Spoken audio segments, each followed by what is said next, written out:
Hello there, my crafty friends. It's Ashley Pfeiffer, the maker behind Stamped AF. I am an independent Stampin' Up! Demonstrator in Canada. And for this week's video, I am doing this adorable little double slider card. Now, I made this for a blog post about a month ago. And after showing it on a recent Facebook Live, I had a few people request a video. I've had so many Easter treat ideas that I'm just getting to this now. And truth be told, this is the third take of this video. The first time I messed it up. Second time, the lighting was just awful. And we don't have as much of the critters in my second one as we do in the first. I really like this cute little squawking bird. And he's right about there on this one. So there's not a whole lot of supplies that we need for this one. It's just a lot of steps. So we are using a top folding card base, but it's actually going to be the top that is our bottom. We've got, this is our insert DSP, this is our main DSP, and now typically you would have a panel in here that is, it would fit between there. But because I'm going to be fussy cutting this and it was a scrap, this is what's going to go in the middle. So can you see how it comes together? So let me show you how I made this. We need the soon to be retired classic label punch, which I almost cried. I don't keep retired product, but I mean, now that Stampin' Up! Is retiring classic punches like the circles, and we have nothing like this.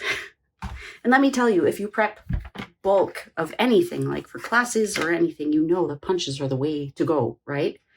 Okay, so I've got my paper trimmer, and I'm going to line this up at 4 1/4. Is it 4 1/4? Yeah, that looks about right. So we're going to put this down and just do a light pencil mark.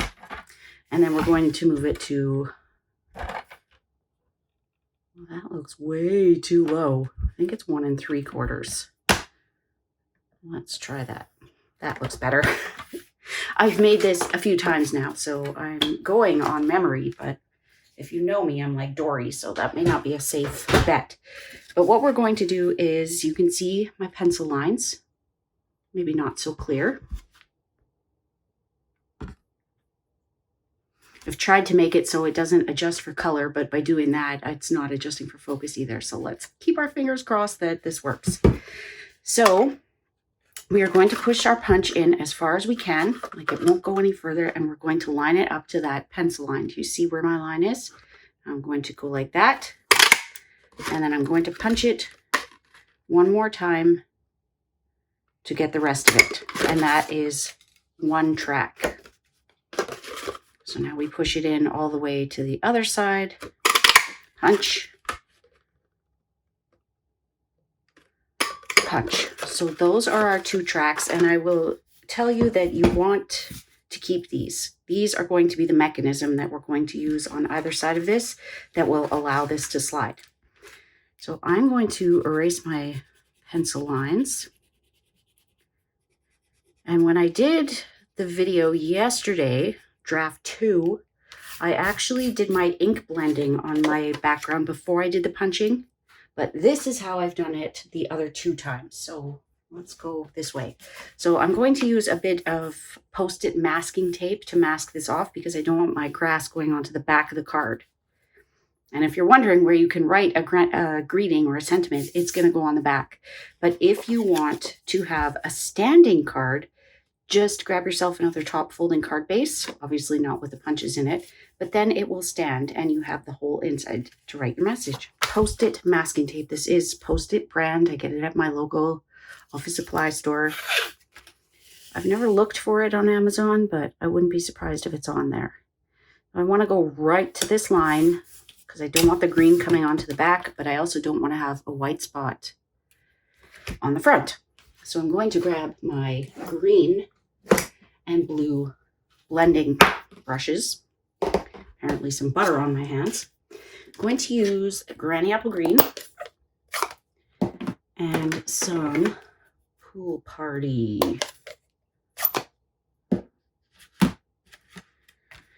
Okay, so let's start with Granny Apple Green. I like to use a really light hand when I'm using this because it goes on quite heavy.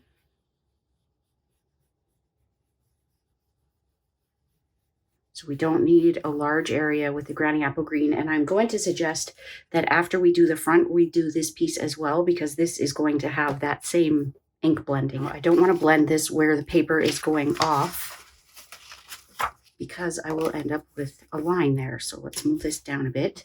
And Pool Party is a beautiful color to blend a sky with, but you want to stay away from the green on your grid paper because it will pull it in. And Pool Party is already somewhat of a green blue.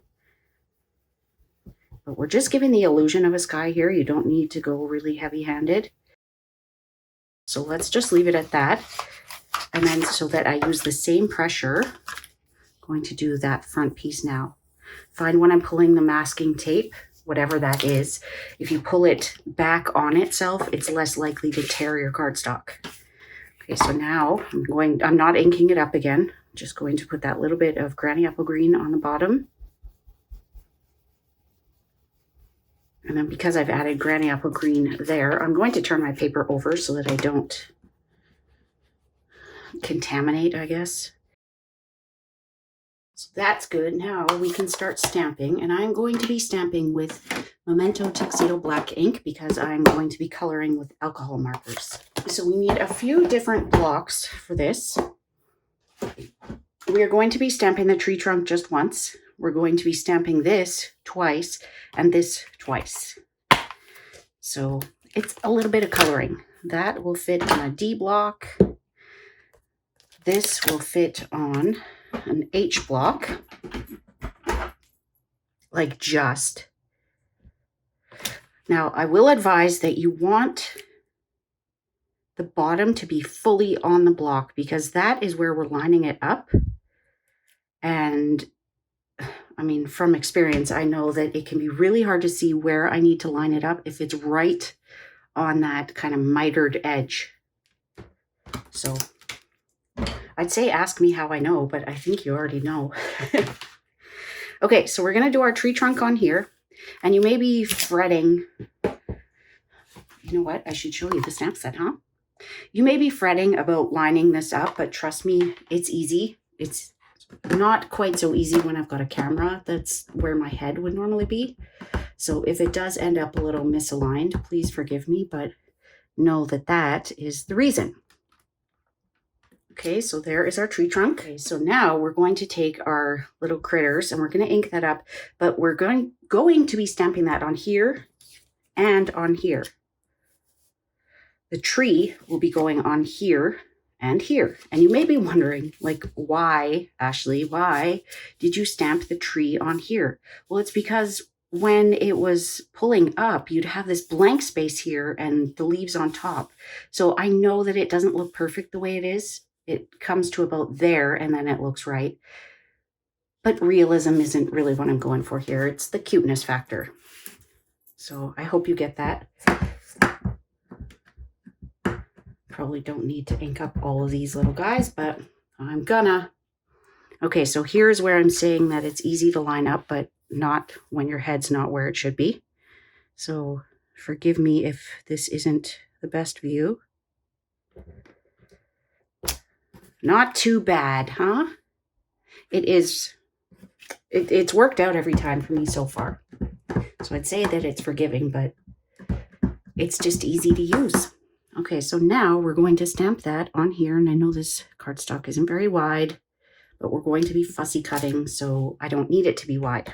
Now I should have probably lined it up to make sure that it's even, but I can kind of manipulate where that's going to go. I'm leaving some length on there. You can see I don't need to have all of these, but I'm leaving some length on here so that I can make an adjustment so that I don't lose any key pieces of it this time. Because I was a little disappointed last night when I went to edit and, well, one, when I didn't have that cute little squawking bird showing, but two, when I had done all of this work and all of this coloring only for it not to turn out. So a little tick there. I suppose what we could do is have the tree on there, but I am just going to do what I did originally. I'm not going to reinvent the wheel or I will be shooting this for forever. Okay, so the top doesn't really matter where it goes. We just want it centered. Watch. Famous last words will come back to bite me, right? Doesn't matter. Now for here, we want to have, if you can see on my last 2 samples, we've got the whole thing on there. So I want to go maybe a little bit lower than I think I ought to, just so that I don't end up with a gap. I know that this isn't the most realistic thing, but we don't want a gap. And if we do end up with one, I can use my journaling pens to kind of fake the fact that I messed up. But it's easier if we can just get it. Okay, so I think that is all the stamping. Other than the fact that on this piece, we are going to add our little peeking rabbit and this sign. Now, I didn't like it in gray. I didn't like it in petal pink with a little bit of ivory, so I might actually just leave it white this time and shade it a little bit so that it looks like just a white hip hip hooray. But to start, we need to do the pole that comes out from the tree first, because that is what tells us how far away to stamp the sign. And if that doesn't line perfectly up, like I said, we can use our journaling pen or black Stampin' Write marker, but we don't want to do that part yet. If we do it now and then we go and do some ink blending, it will run. Okay, so these little ties line up with the top of that sign. I moved just a little bit, but you see what I mean? You want it to look like that's tied onto the sign. I love these little builder sets, don't you? I'm sad that this one isn't carrying forward, but I will tell you there are some really cute little kid ones that are coming. Okay, so that sign probably could have been a little bit higher, but we've got our bunny with very thick black ears. And we will make him gray this time, gray granite, because that's one color I didn't use. We've got little butterflies. We've got one where just side profile is visible. We'll do that on there. And then on this one here, is it this one? We can't even see it on that one. It's buried because this one didn't come up high enough. But on this one, we can see it right there. There is an adorable little cloud in here that you can use and a balloon, but I only had so much room. Okay, so that is all the stamping. So now we have a whole lot of coloring to do, but I'm going to speed through that part because it's nothing fancy.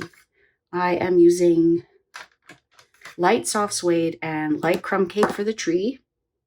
I am using dark old olive, dark and light granny apple green, and a little bit of light so saffron at the tips of the leaves. If you can see that in here, there's a little bit of yellow. Just makes it so cute. I don't know what it is. And then for the colors of the critters, I will just pull those out. Nothing fancy.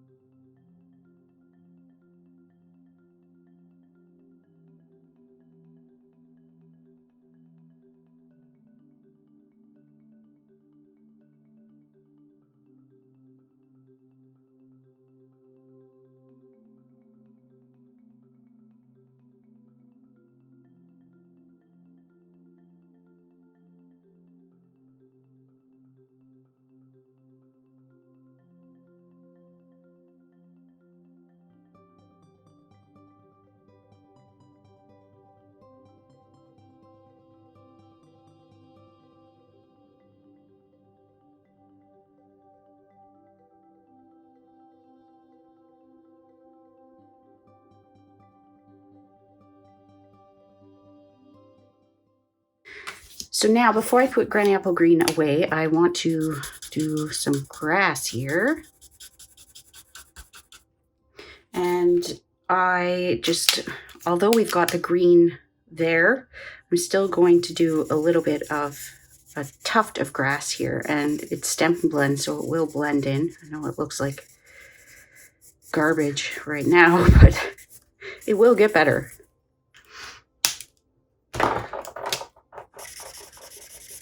Looks like my dark is running out of ink. So now let's color some critters, shall we? So this is another part where I will speed through, but I am using light Bermuda Bay and dark Pool Party for any of the birds.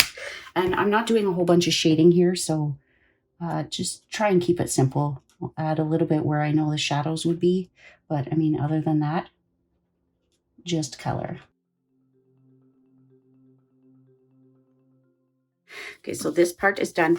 Now, before I go any further, I want to put my little sentiment on here because it's a lot easier to do it now than it is later.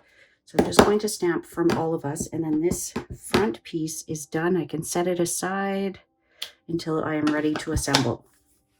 So let's just do this little butterfly so we can get that out of the way.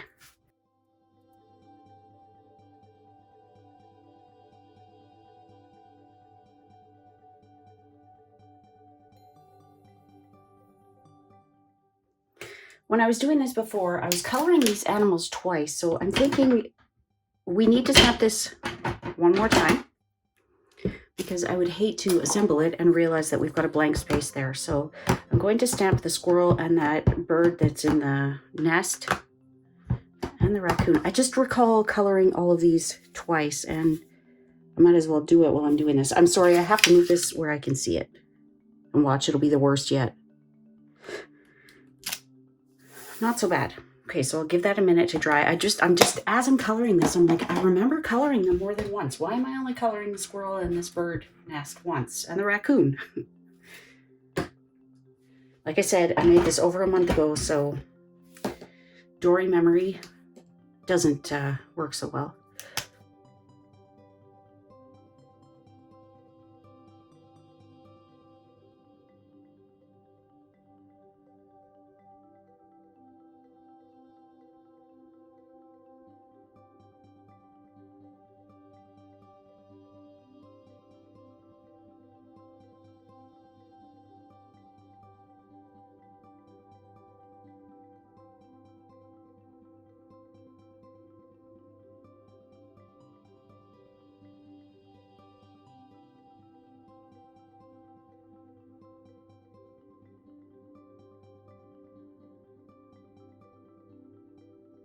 So I think we might add a little bit more Pool Party on here because, of course, it wasn't quite as long as it was. It's not quite as long as it was the last time. And we've added some more imagery. And like I said, I did leave this, I hope I said it. I left this one purposely longer than is necessary because I want to give myself some wiggle room. So if too many other critters are getting hidden, I can adjust a little bit. Okay, doesn't have to be perfect. Now for everyone's favorite F word, we're going to fussy cut these guys. Now I want to leave some, I want to leave kind of like an edge at the bottom, and we don't need to go down this far. So I think I'm going to start my edge right around the raccoon's head because we may end up cutting part of that off from below. And I am basically just going to leave a white edge the way I would if I were die cutting something. And then we will color that in with light crumb cake just so that it doesn't stand out like a sore thumb. You're probably wondering, well, then why aren't you just cutting it to the line? But I want to have that little bit of a border so that it is stronger. Cut that off.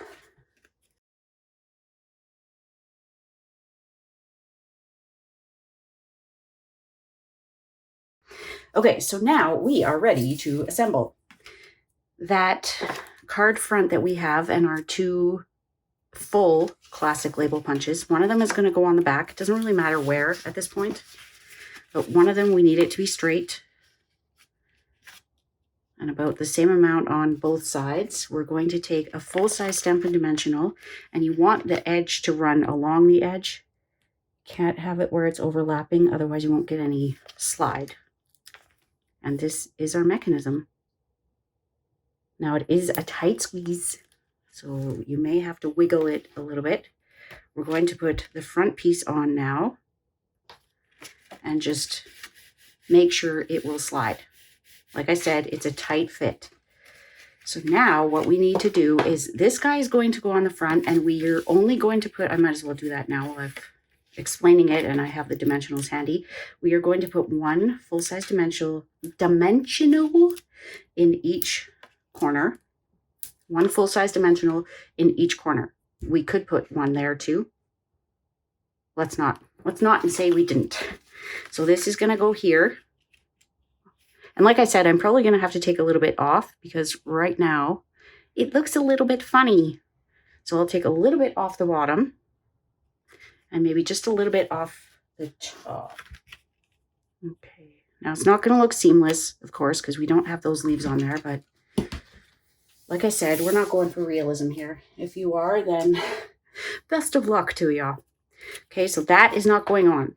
This is what's going on. And that looks just about right. Before we put anything in there, I want to kind of audition it all. Okay, so I'm going to cut. I've just basically eyeballed it and then marked it with my thumb. I'm going to cut that part off, and then we're going to put, whoopsie, some tear and tape on each of these labels. Okay, so we know that this is going to be in the right spot. Could have it where it goes to there, and then it would just be the raccoon. But I don't know if my bird would show, so I'm going to take it like all the way there. And then this piece is going to go on the inside at the bottom here, so that when we pull it, they're not attached right now, but when we pull it, it will come out. So let's pull our release paper. The more that you do this card, the easier it will get. I know that it probably seems completely foreign right now. And this part is a little tricky because you want to get it lined up, but you also can't see. So it's hard to say. Is it easier from the front or the back? There really is no good way. Okay, we're just going to bite the bullet and push. Okay, so we can see to there. Can't see my squirrel. Maybe a little bit crooked. And now let's peel this off. I really hesitated to make this video because it is not necessarily an easy process to explain, and it is definitely not a beginner project. Okay, so there we go. Now we can see our squirrel. I'm going to cut off. I hope you understand what I mean here. I'm going to cut off the part just below where those branches come out so that it doesn't look funny. Maybe one tiny bit more. Okay, so there we go. Now the part that keeps it from going all wonky like that, maybe not exactly, but close, and maybe we will try that dimensional in the middle, see if it makes a difference, because my first two cards are a little wobbly, wonky when you pull them out. So let's try one in the middle. Now remember, they have to go close to the edge, otherwise they will interfere with that mechanism. And after all of this work coloring and putting it together, we don't want to wreck it. Okay, so let's push this down. And we know that we can't cover that from all of us. We want the tree to be straight. Probably could have taken a little bit more off of that, but I mean, you can see it. So there we go. Now I know that this bird covers up that one, but it is what it is. So our final steps, one of them is to put tear and tape along here so that our card stays closed and no one can see the inner workings of this. You never know if this is detailed or delicate. We're going to use this hole punch. If you have a different hole punch, by all means. But we're going to cut that, and that is where we're going to put our thread. Our mossy meadow braided linen thread. Okay, so I'd say 7 inches or so. Enough for the recipient to grab onto. Load it through there.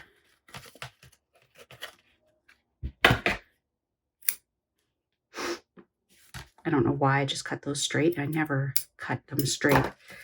Okay, and now I know this guy looks kind of funny because he's popping higher up, but look, his tail's interfering. But how stinking cute is that? Now, if you go beyond the fact that it doesn't look realistic because we've got this weird tree that stops and starts and this little tail that doesn't want to stay down. Super cute, right? So I do like it. I wish that we saw, well, we do see the raccoon there. We get to see the bird. We get to see the squirrel.